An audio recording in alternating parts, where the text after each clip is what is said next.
36, Big 550 KTRS. David Stokes with us from the Show Me Institute. Good morning, David Stokes. Good morning, McGraw. Good morning, Kelly. Good morning. I was reading in our hometown newspaper, stltoday.com, a very interesting story last week about how nursing homes, some nursing homes are nonprofit and charitable entities, right? Correct. Therefore, they don't have to pay property taxes, and they're competing against for-profit nursing homes that do have to pay property taxes, sometimes $300,000, $400,000, $500,000. And the article was about an unfair advantage to some of these nursing homes. And there was, at the bottom of the article, there was a young David Stokes quoted in this story. So, good morning. Let's talk about this travesty of justice that the Post-Dispatch pointed out. Well, it was a very good article by Jeremy Keller and Steve Giegerich, and it was in last week's, and there's an editorial on it today in the Post-Dispatch. It sort of follows up on it. And the problem is that you just described the discrepancy between the nonprofits and the for-profits. The problem is that the difference is minuscule. And if there was a large difference and one was treating, 60, 70% of charity cases and the other had none, then this wouldn't be a problem. The issue is that these nonprofit, and I'm doing air quotes, which you might be able to see on the video, I mean, their number of charity cases they're doing is very, very small. And frankly, their charity cases, air quotes again, are people who paid generally a substantial sum to get into the nursing home in the first place. And then over time, just were no longer able to further pay the monthly dues. So it's not like they got in for free. Right. They paid a lot of money. And now that they run out, they're kept in there as opposed to kicked out on the street. And that's a great thing. But I don't think, according to state law, it should justify full property tax exemption. It's interesting because a charitable organization gets tax-exempt status because why? Because they usually, we all think of charitable organizations as, serving the poor, the indigent, the less fortunate, and so we give them a tax break. But in this instance, they're doing the minimal to get that tax-exempt status? Is that sort of the idea? Yeah, I think in the case of the nursing homes, they are doing a minimal amount of charity to get the tax-exempt status, which can be dramatic. And it's important to remind people that property tax exemption in Missouri is totally different than whether you're an IRS tax-exempt organization or not. Okay. So you get groups that come before counties and say, well, we're IRS nonprofit tax-exempt. We want our property tax exemption. And they shouldn't automatically get it because these are different things. Property tax in Missouri, you're exempt if you're a religious organization, an educational organization, or a charitable organization. And the debate and the charitable one is unfortunately not as tightly defined as it should be by state law. Right. So in the article, it points out that the for-profit nursing homes pay a substantial amount of property tax compared to the charitable ones. As you said a few minutes ago, the amount of property tax here is enormous. Hundreds of thousands of dollars a year, if not even more.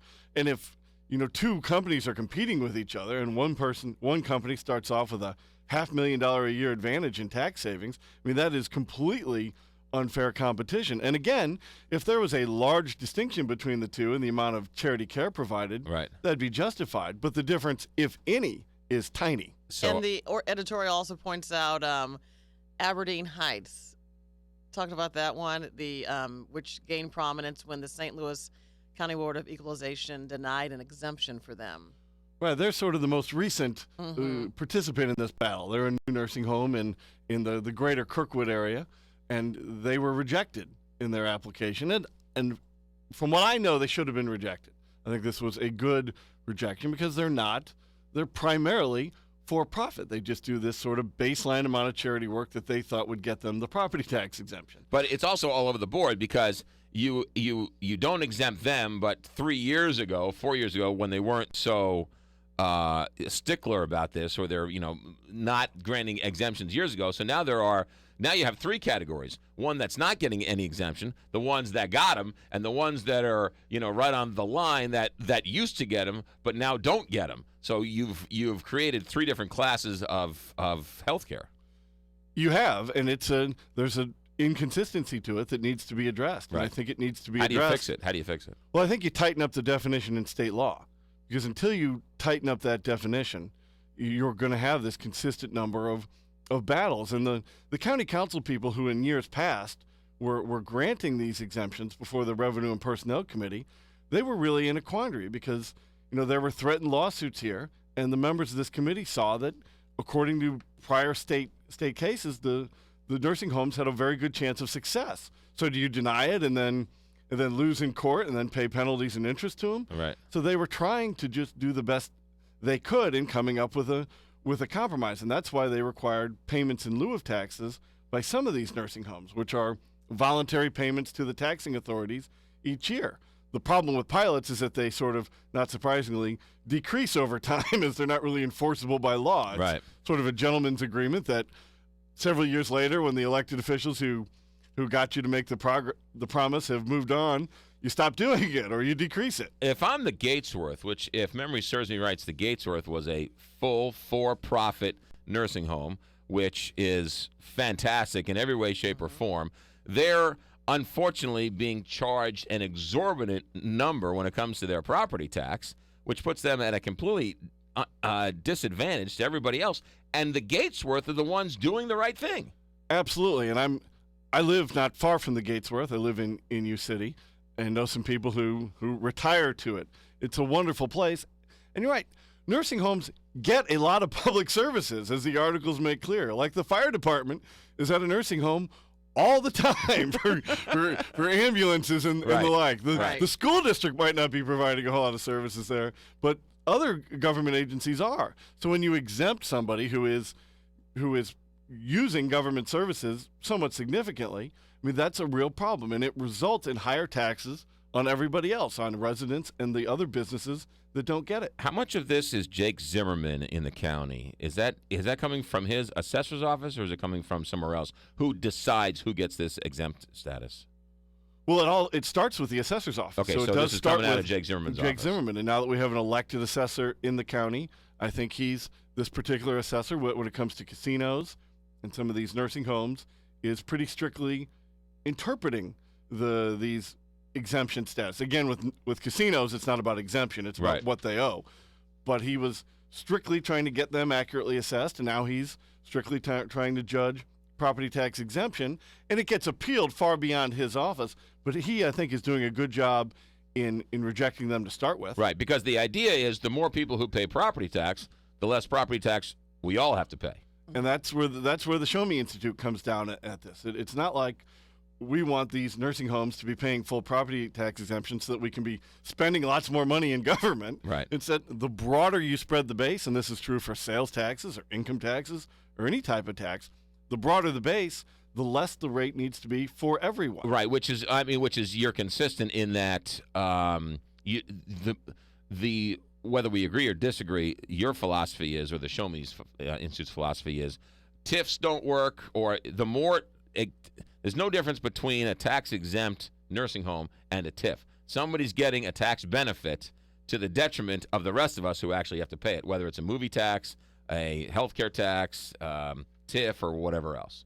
Absolutely. The more things you exempt from the base, higher taxes on everybody else. And this is not in theory. I mean, this is absolutely what happens every day in Missouri, that the average property taxpayer is paying more because of the exemptions that large-scale charities, air quotes again, are getting for nursing homes and other types of issues. Can a politician win by saying, I'm going to I'm going to force to stop exempting nursing homes from their tax-free status?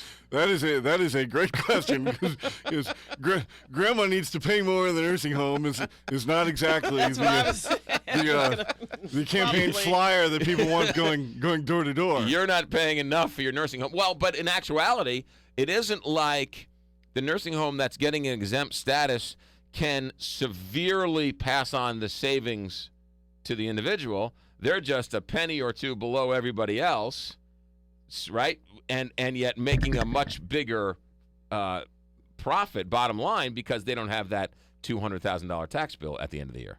Exactly. And some of these ones that are technically nonprofits, they can't make a profit, so it gets fed back into higher salaries for executives and higher perks for executives, like country club memberships, which the article detailed. There's a whole bunch of nonprofits companies that have nothing to do with charitable organizations.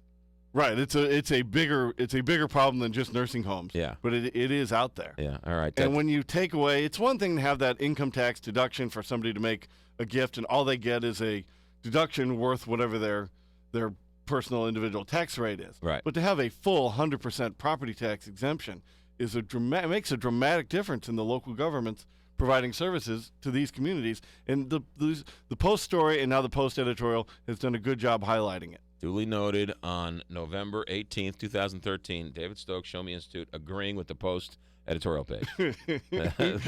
Well, when they quote me in their articles, Then you kind of have to. I gotta thank him here a little bit. All right, good, fair enough. Throw him a little bone. When can we read you? When can we see you?